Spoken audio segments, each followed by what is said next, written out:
everybody? Welcome back. This is Shane G, and this is Politics as Usual right here on Ethos Media Network. This is just a brand new show, basically, for me to share some of my ideas, as far as politics, the way uh things are set up, why things are the way they are. I really just want to answer some questions for people. I want to pretty much just present a different way of thinking about these things. That's basically my goal with this show.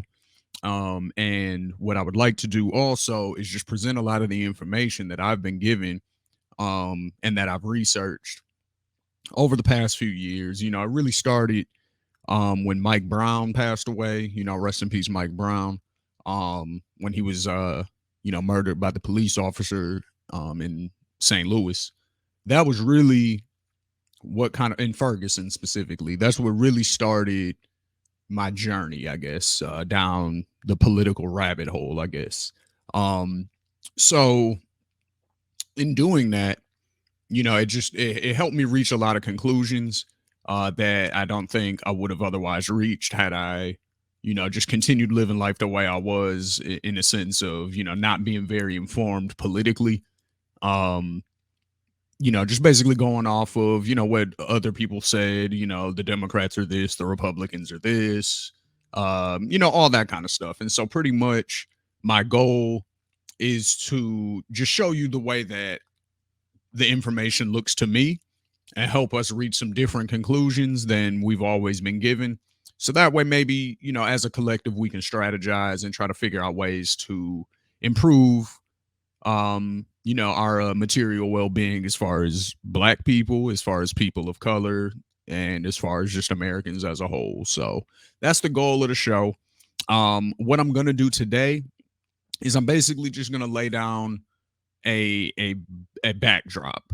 What I really want to focus on for these first few episodes is where the money is going.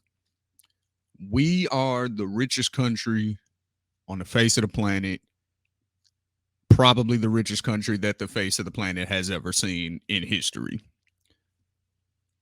But 70% of people live paycheck to paycheck. 60% of people can't afford a $600 emergency. 50% of all workers make less than $50,000 a year. So while that's happening, you also have people, your Jeff Bezoses, your Elon Musks, your, different people like that whose wealth is growing exponentially. So what I want to do is figure out where the money's going. And I don't just necessarily mean as far as with them individually, where's their money going? That's not what I mean. What I mean is, as a country, we make a certain amount of money, but it seems like whenever we need anything, they're always, basically the argument is always, well, where's the money going to come from? Well, that's my goal today. My goal today is to show you where the money is going and what it could be being used for. So that's the goal of today's episode, is just purely to lay out, give you numbers, and I just want to show you guys where the money's going right now. That's it. That's my entire goal for right now.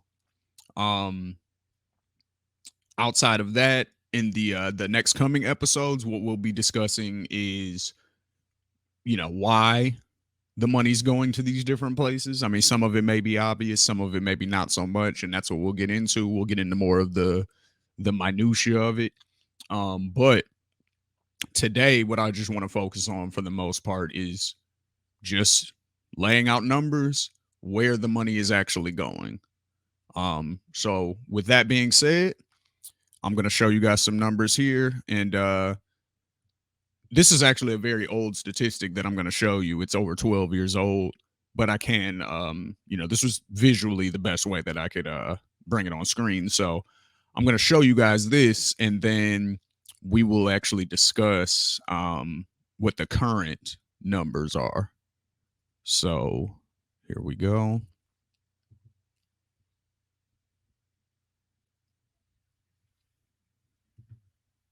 All right. So right here, as you can see, This was the 2010 military budget for the United States of America. Now, pay attention to the color scheme because that's extremely important. Operations and maintenance, $283 million, billion dollars, excuse me. These are in the billions. My apologies. $283.3 billion for operations and maintenance. Okay.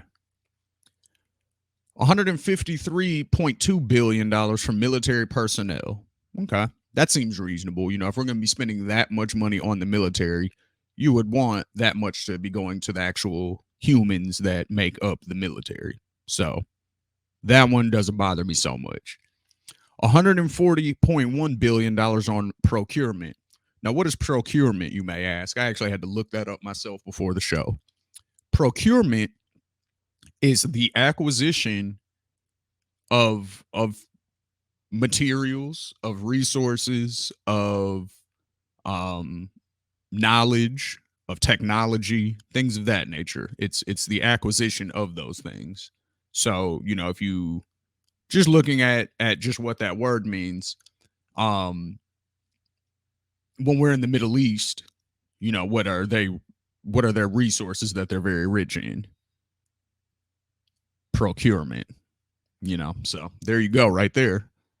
They're very oil rich countries over there, and we're spending $140.1 billion per year, mind you, on procurement. So $79.1 billion on research, development, testing, and evaluation. Okay. $23.9 billion on military construction. What is military construction?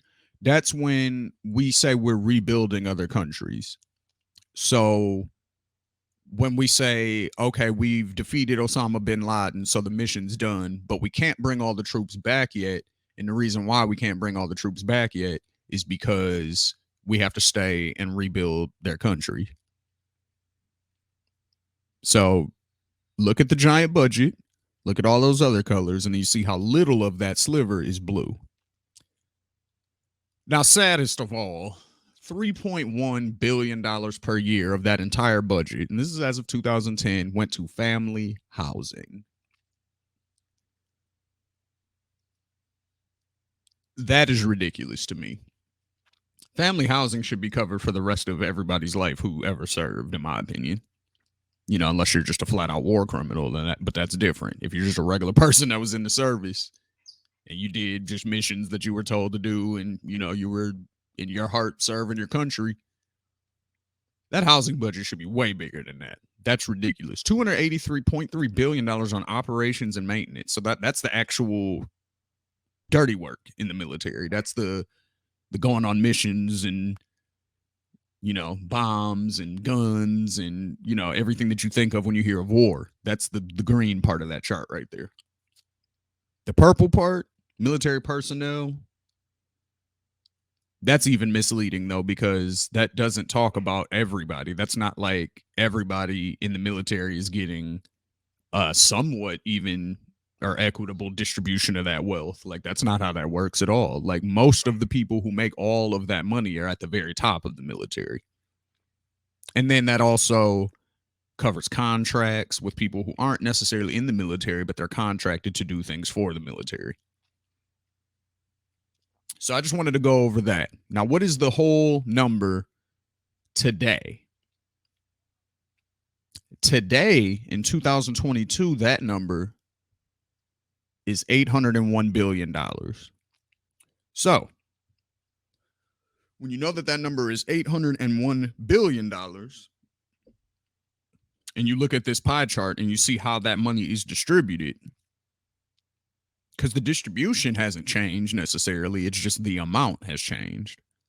So even though it's out of $801 billion, so maybe that 3.1 number is maybe now 6.1, let's say, or no, it wouldn't be that much bigger. It would be, let's say it's 4.1 now, or 4.3. That's still nothing compared to the green space on the chart. So that's where our money is being spent. $801 billion, which is very close to $1 trillion. And that's just on the military. So what could that money be being used for? Let's take a look at some things here. This is the total amount of money as of 2020 that the United States brings in per year as a whole. So that's all the companies, that's the government, that's everything, that's every money making entity in the United States combined. This is how much money was was made in 2020. It was $20.94 trillion. Okay. That's what we made as a whole. If you add every single industry, if you add every single business, if you add every single entity in the United States that makes money, combine all of that, that's how much money we made as in 1 year. $20.94 trillion. Now I want you guys to notice the next biggest one is China. Their GDP was $14.72 trillion. Their population is way bigger than ours, right? And they made way less GDP. So this is the evidence right here that I would show you to say that we are by far the richest country on earth. They say we're in a lot of debt to China, but our GDP, if it was distributed differently, which we will get into in later episodes on how we could do that, if it was distributed differently, there's then we wouldn't have a reason to be in debt to China, I guess I'll say. So that's just to show you how much money we're bringing in. $20.94 trillion. Now, how much do food stamps cost every year? Because that's a common thing you'll hear, right? We're paying for food stamps and there's all these freeloaders and they're taking advantage of the system.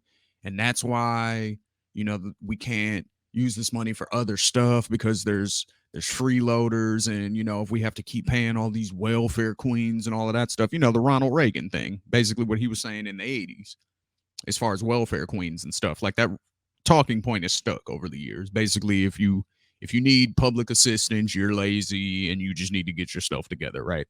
Well, let's look at how much we're spending as a total in the country as of 2021.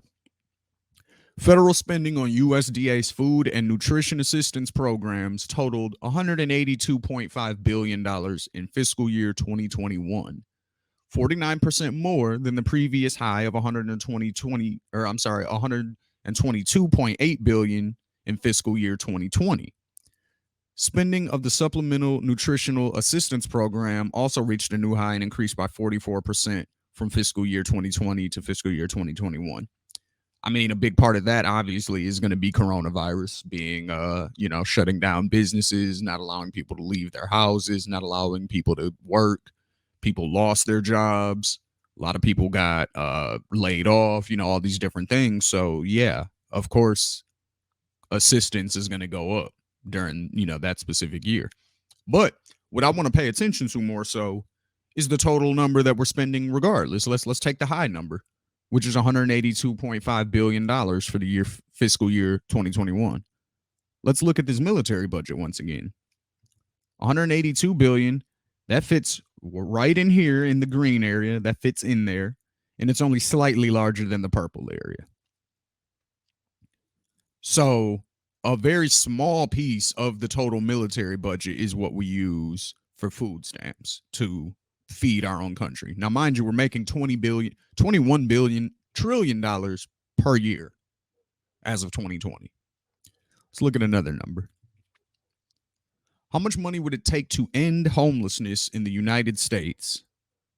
The answer is $20 billion, and that is according to the Department of Housing and Urban Development. Now, I don't know if you guys know who was in charge of that when this statistic was taken, but that was Ben Carson. Now, Ben Carson was Donald Trump's, he was the secretary of, for the Department of Housing and Urban Development. The reason he got that job, obviously, is because he's black and he's from Detroit, and that was the extent of his knowledge on that. But for him, a conservative who would totally be against the idea of giving people money to end homelessness, because they very much believe in the you got to just work hard to make your life better. Like there's no such thing as handouts type of thing, right? So $20 billion per year would end homelessness.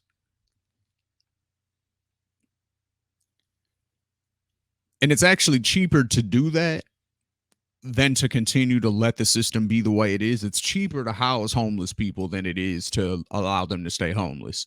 The reason why is because when you add up all of the hospital costs and the jail costs, because it costs money to lock people up. So when you add up all the jail costs and the hospital visit costs because they don't have health care, that number ends up being more than $20 billion per year.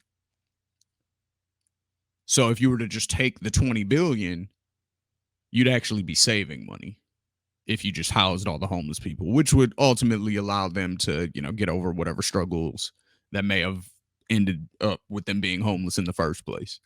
Slightly different conversation. We'll come back to that. But the point of this right here is the money, $20 billion. Again, how many of these categories does that fit into? Every single one of them except for family housing. You could end homelessness, and this is as of 2010, you could end homelessness 10 times over in just using the green portion of the chart. You could end homelessness 6 times over, 7 times over using the money that's in the purple here. You could do it 7 times over using the money that's in the green here.